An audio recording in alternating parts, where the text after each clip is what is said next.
माता की वंदे वंदे वंदे।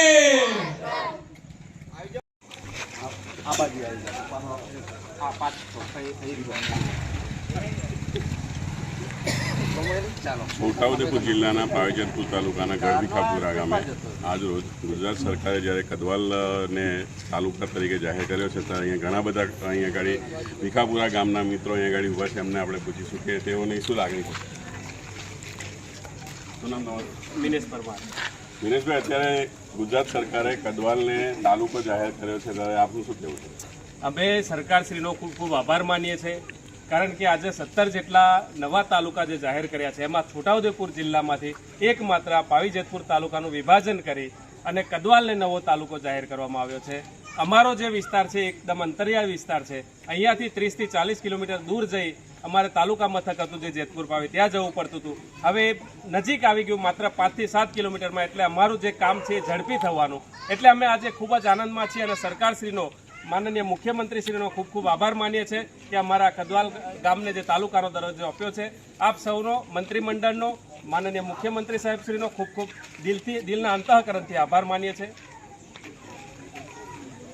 હવે એક બીજા પણ એક આપણે જિલ્લાના મહામંત્રી છે નરેન્દ્રસિંહ ઠાકોર, એમને પણ આપણે પૂછીશું કે એઓનું શું લાગણી છે. આજનો દિવસ સોનાનો દિવસ કહેવાય છે અને માતાજીના નવરાત્ર ચાલે છે અને એનું ત્રીજું નવરાત્ર છે. એના ભાગરૂપે આજે ગુજરાતના મુખ્યમંત્રી 17 જેટલા તાલુકા જાહેર કર્યા છે. એની અંદર અમારો જે છોટાઉદેપુર જિલ્લાનો પહેલો જૂનું પાવીજેતપુર તાલુકો હતો, અત્યારે કદવાલ તાલુકો જાહેર કર્યો છે. સાહેબ શ્રી મુખ્યમંત્રી સાહેબને હું ખૂબ ખૂબ અભિનંદન પાઠવું છું. એ જ રીતે આપણા છોટાઉદેપુર જિલ્લાના સાંસદ શ્રી જસુભાઈ રાઠવા સાહેબ, એમની સાથે આપણા માનનીય ધારાસભ્ય શ્રી રાજુભાઈ રાઠવા સાહેબ, તેમજ ખૂબ આ વિસ્તારને આ જે ફાઇલો ઊભી કરવાની અંદર અને પ્રજાની અંદર જે લોકલાગણી ઊભી કરી કદવાલ તાલુકો બનાવવા માટે જેને મહેનત કરી છે એવા વેચાદ બારિયા સાહેબને પણ હું યાદ કરું છું. અને એમને મહેનતથી આજે અમારો કદવાલ તાલુકો જે બની રહ્યો છે એમને પણ હું ખૂબ ખૂબ દિલના અંતઃકરણથી અભિનંદન પાઠવું છું. તેમની સાથે સાથી મિત્રો એવા રમણભાઈ બારિયા જે પૂર્વ ઉપપ્રમુખ છે એમને પણ હું ખૂબ ખૂબ અભિનંદન પાઠવું છું. તેની સાથે જે સરકારમાંથી એક તત્કાલ ઠરાવ પસાર કરવા માટે સરપંચશ્રીઓને પણ એક સૂચના કરવામાં આવી. છેલ્લા 2 કે 3 દિવસની અંદર દરેક સરપંચોએ, એટલે કે 17 જેટલા ગ્રામ પંચાયતોના સરપંચો તત્કાલિક ગ્રામ સભાઓ ભરીને લોકો સુધી આ વિભાજનનું માર્ગદર્શન આપીને જિલ્લા અને તાલુકા લેવલ સુધી ઠરાવ પહોંચતા કર્યા. એ સરપંચશ્રીઓને પણ હું મારા શબ્દ વતી અભિનંદન પાઠવું છું.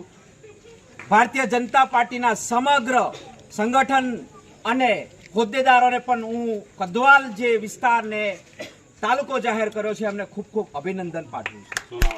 નરેન્દ્રસિંહ ઠાકોર, બક્ષીપંચ મોરચા, જિલ્લા છોટાઉદેપુર.